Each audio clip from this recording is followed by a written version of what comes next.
하이면 ngꯁꯤꯒꯤ ꯕ꯭ꯂꯣꯛꯁꯦ ꯑꯇꯩ ꯀꯩꯁꯨ ꯅꯠꯇꯦꯀꯣ ngꯁꯤ ꯅꯣꯡꯖꯨ ꯐꯅꯌꯥꯝ ꯇꯥꯔꯦ ꯑꯗꯣ ꯑꯩꯈꯣꯏꯁꯤ ꯍꯧꯖꯤꯛ ꯑꯩꯈꯣꯏ ꯂꯧꯕꯨꯛꯇ ꯑꯩꯈꯣꯏ ꯀꯀꯥ ꯍꯣꯏ ꯇꯧꯔꯒ ꯊꯔꯣꯏ ꯈꯨꯜꯂꯨꯔꯅꯦꯕ ꯊꯔꯣꯏ ꯈꯨꯟꯕꯁꯦ ꯁꯨꯝ ꯂꯩꯔꯒ ꯆꯥꯕꯒ ꯑꯗꯒꯤ ꯈꯨꯜꯂ ꯆꯥꯕꯒ ꯃꯍꯥꯎꯗꯤ ꯃꯥꯟꯅꯗꯦꯗꯅ ꯑꯗꯣ ngꯁꯤꯁꯦ ꯈꯨꯜꯂꯒ ꯆꯥꯔꯨꯔꯒꯦꯕ ꯈꯨꯜꯂꯒꯦ ꯑꯗꯨꯒ ꯌꯨꯝꯗ ꯊꯣꯡꯉ ꯆꯥꯔꯒꯦ ꯈꯨꯟꯕꯒꯤ ꯑꯗꯨꯝ ꯕ꯭ꯂꯣꯛꯁꯦ ꯍꯥꯞꯄꯛꯀꯦ ꯂꯧꯕꯨꯛ ꯀꯩꯀꯥ ꯑꯗꯨꯝ ꯃꯐꯝꯗꯣ ꯍꯥꯞꯄꯛꯀꯦꯕ ꯑꯗꯣ ꯃꯌꯥꯝ ꯌꯦꯡꯃꯤꯟꯅꯁꯤ ꯄꯨꯟꯅ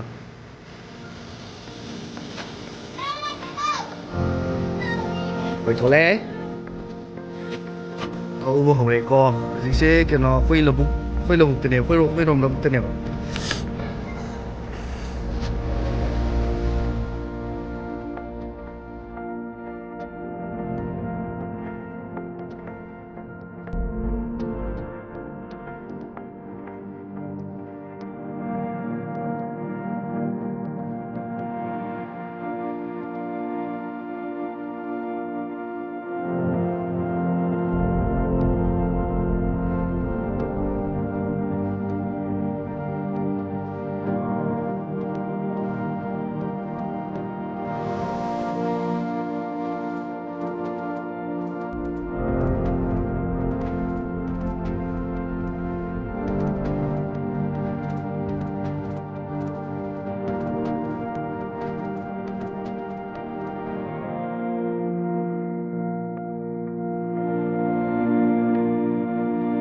ꯍꯧꯖꯤꯛꯁꯦ ꯂꯧꯕꯨꯛꯇꯤ ꯌꯧꯁꯜꯂꯦꯀꯣ ꯂꯧꯕꯨꯛ ꯌꯧꯔꯦ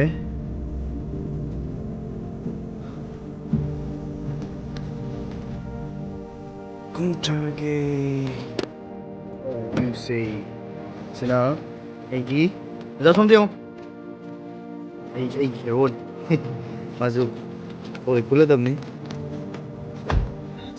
ꯁꯤꯗ ꯇꯥꯕ ꯌꯦꯡꯉꯣ ꯊꯔꯣꯏ ꯀꯌꯥꯝ ꯇꯥꯒꯦꯗꯣ ꯌꯦꯡꯉꯛꯀꯦ ꯆꯔꯥ ꯐꯥꯒꯗ꯭ꯔꯥ ꯈꯪꯗꯦ ꯇꯧꯔꯤꯁꯦ ꯑꯗꯨꯗꯤ ꯈꯨꯟꯕ ꯍꯧꯔꯁꯤ ꯃꯐꯝꯁꯦ ꯇꯥꯒꯗ꯭ꯔꯥ ꯇꯥꯔꯣꯏꯗ꯭ꯔꯥ ꯈꯪꯗꯦ ꯇꯧꯔꯤꯁꯦ ꯍꯥꯎ ꯂꯥꯛꯑꯣ ꯆꯠꯂꯣ ꯂꯥꯛꯑꯣ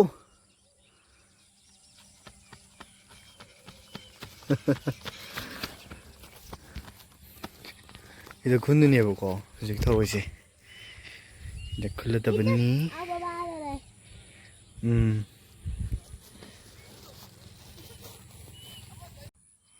ꯑꯩ ꯀꯨꯝꯕ ꯍꯧꯔꯒꯦ ꯀꯨꯝꯕ ꯍꯧ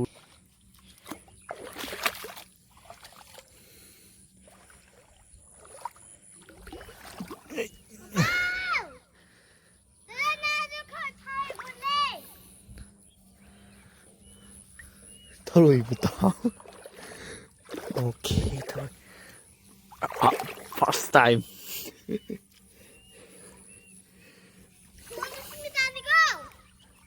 ꯇꯥꯔꯣꯏꯍꯦ ꯌꯥꯝ ꯊꯔꯣꯏꯁꯦ ꯏꯇꯥ ꯇꯥꯗꯦꯀꯣ ꯊꯔꯣꯏꯁꯦ ꯑꯃ ꯑꯅꯤꯔꯛ ꯈꯨꯟꯒꯤꯗ ꯉꯥꯏ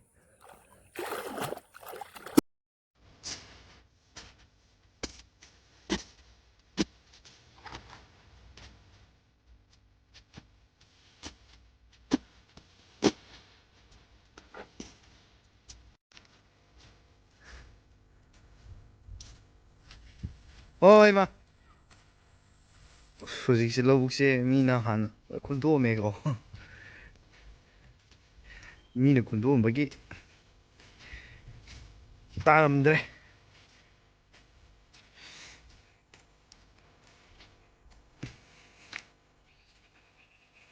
ꯑꯣꯞꯁ ꯂꯩꯔꯦ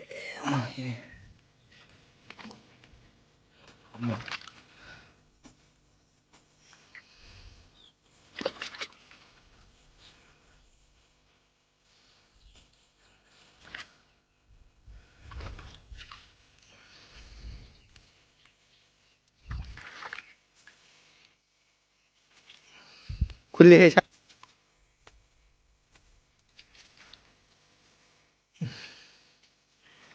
ꯊꯔꯣꯏ ꯃꯥꯟꯅꯔ ꯂꯩꯕꯥꯛ ꯑꯣꯏꯔꯦ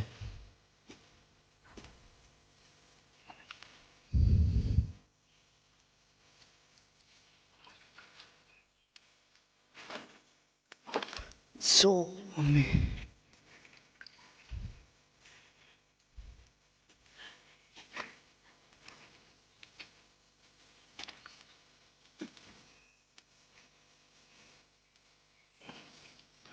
Masa cereng boro.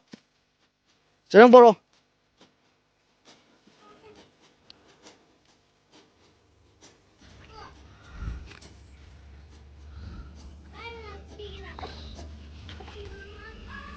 Nang nè. Adu pai cái đó ba. Này adu sita khom dai de. Adagi khoi ka kana ma ada khulli ko. Jalla yam bi ai. Okay, nang sileu ko.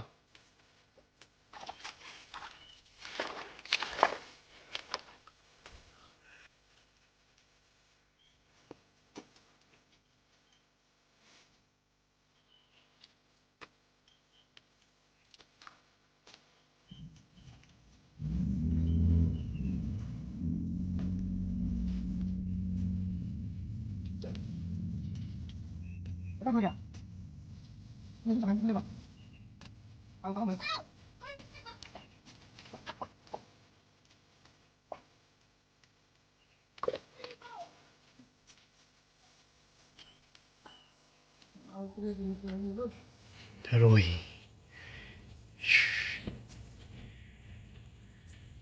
Focus ta gitu. Kau focus ta gitu ni.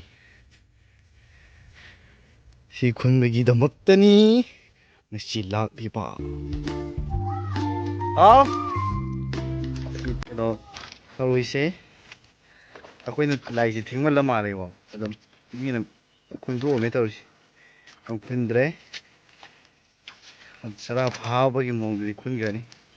Tam tam deh bo. Kadi kadi. Au.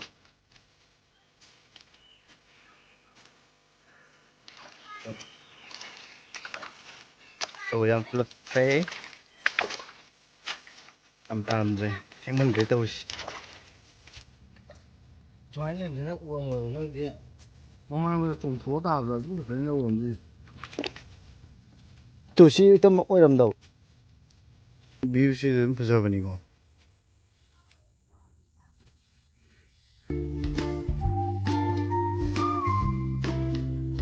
Terus sih. Isi kulit sih dum cara di phawi sang dulu deh ko. Ini di kain kun deh, kau kan dum ayam kulit. Andi ayam mama deh ko.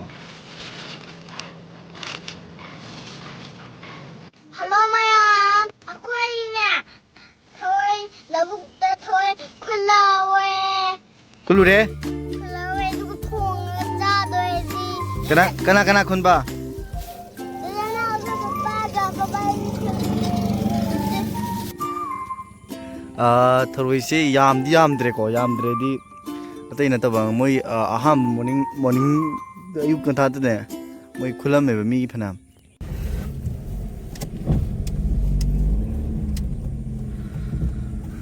Lore yum na halak pagi sanne sina.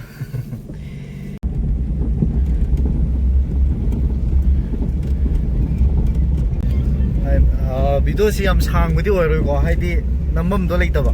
Ado matung tarak pada dom video sang hapake.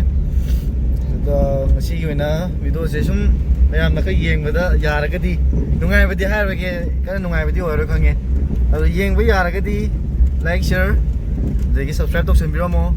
Ado ka comment box ta, ay yang saya hangjaba. Terus sih lagi dekat sahabat na haubra, jadi koi ki chana kunjara dekat sahabat tu na haubra do. Ado comment box tu sembiro mo ko. Ado masih gini video sih saya dalam dosen jarage.